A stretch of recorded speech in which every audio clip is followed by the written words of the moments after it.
Hey, everybody, welcome back to another edition of the weekly update for Cash Flow Machine and Wealth Investors Club. Glad you're here. Hope you're getting ready to have a fantastic weekend.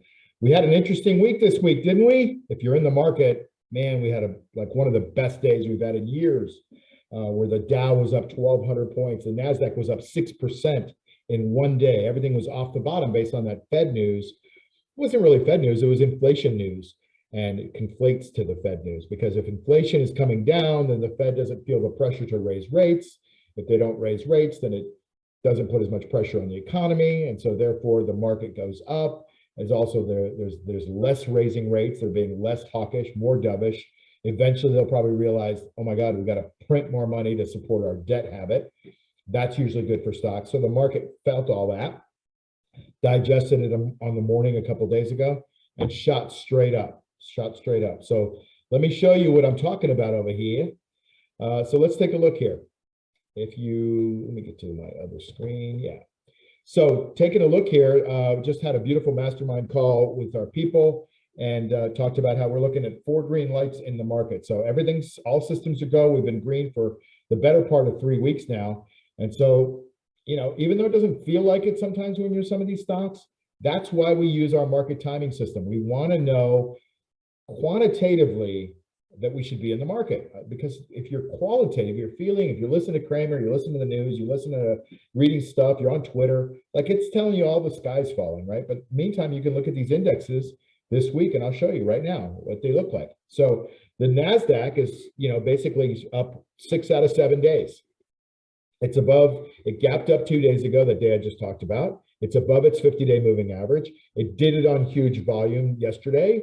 It's got a gap that it's going to fill eventually, but it filled the prior gap. Like it's doing all the right things. It's got a gap somewhere up around the 12,000 level that it wants to fill. We'll see what happens as it gets up there. But to me, it's got a magnet sitting at the 200-day moving average. So it looks like, and I know nothing. I just read charts. It looks like to me that this magnet is going to pull that market up toward the 200-day moving average. So I think we have a lot more green landscape in front of us to use. The S&P 500, same thing, gapped up above its 200-day or above its 50, heading toward its 200-day moving average. Did it on good volume yesterday. Things are pretty good on the S&P 500 index. The Dow has outperformed all of them, like I told you last week.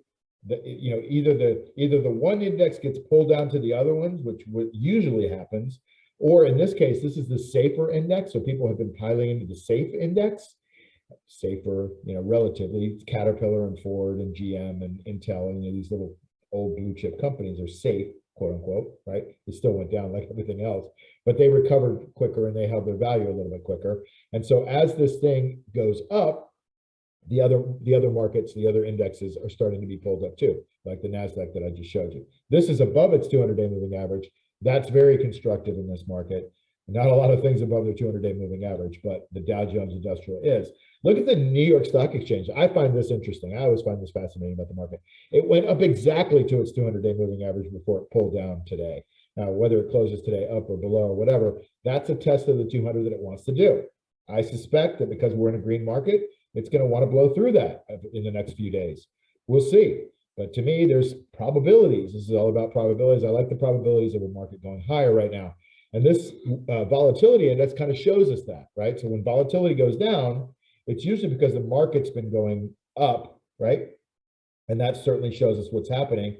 And so volatility is coming out of the market. More money will come back in when volatility goes out. And basically, volatility is a pain or a fear index, right? So as it comes down, that means less pain, less fear. People start to put their money back in because they think they can get a deal. And then I want to show you this index for the Philadelphia housing index, the housing sector. So the housing sector broke above its 200-day moving average. What do you think housing is thinking right now of the Fed not raising rates anymore with interest rates above 7%? Think maybe they're thinking there might be an opportunity for them to start selling more houses, because look at that chart over the last 9-10 months. It's just been almost straight down. And so now they're saying, well, maybe it's a bottom. I still think it has some work to do at the 426 level. It's got to stay above the 200-day moving average. It's got to stay here on volume, but it looks pretty good to me. And certainly the housing market is liking what's going on in the macro market with interest rates. Apple, one of our widely held within our group, Apple is, it was up like 12 bucks yesterday. It's up another $3 today. It's doing all the right thing. It did it on volume. It's above its 50-day moving average. I think it wants to go to the 200, which is about 157. Apple's looking pretty, even though it's got a average relative strength rating at 54, it's looking like it wants to rebound. And you know what? If you look back at Apple for the last year, it's about the same as where it was a year ago. And if you have a way to make income like we do on our stocks, and we have a system for doing it, it's not just create income, but there's like, what do you do when the market goes down? What do you do when the market goes up, sideways? What do you do? Then that income, if the stock's staying the same, you didn't make any money if you're just a buy and hold investor. In fact, you probably freaked out. But if you have the ability to make income off of your stock, then that's what we do. Then it's been a great ride. I want to just show you what Tesla did this week. This is a weekly chart on Tesla. You can see it went all the way back to its March 21 level. It's testing that right now. I think it's doing a successful test on lighter volume, so it's going to bounce here. And if it bounces here and it holds it next week, it's going to want to get back up to that 50-day moving average, that red line there, that little red chart moving line. And that's, quite a few percentage points higher than where it is. So that's going to be an incredible bounce if we get that. Elon Musk has been selling some shares this week. There's been a lot of issues with Twitter, blah, blah, blah. Things are a little bit, clunky, right? When you buy a new company that's so poorly managed like that one was, you've got to kind of tear it up before you fix it. And I think he's pretty good at tearing things up before he fixes them, and then he makes them really good. So I'm hopeful. Nothing really changed with Tesla. So the fact that it's gone down, taking a look at this chart, it certainly didn't deserve to go down based on Elon Musk buying Twitter. Like nothing really fundamental happened with the company. And, there's nothing, you're still selling cars. They still have incentives. They're still, maybe they shut down a week or two in, because of COVID in China, but you don't want to panic out of a stock when it doesn't have a fundamental change. There's some selling, no question about it. Is it enough selling because there's something like Elon Musk didn't die in a plane crash, right? God forbid. They didn't have a fire at one of their factories so that they can't produce cars. Nothing fundamentally changes. So you can't be scared with the news and the chart action when that happens. All right, that's enough for me. I think you've got enough. I hope you have a fantastic weekend. I'm happy that you were here, and always, if it helps you at all, then that's great. We all are in this together, right? We don't get out of here alive, but we might as well make it as good as we can.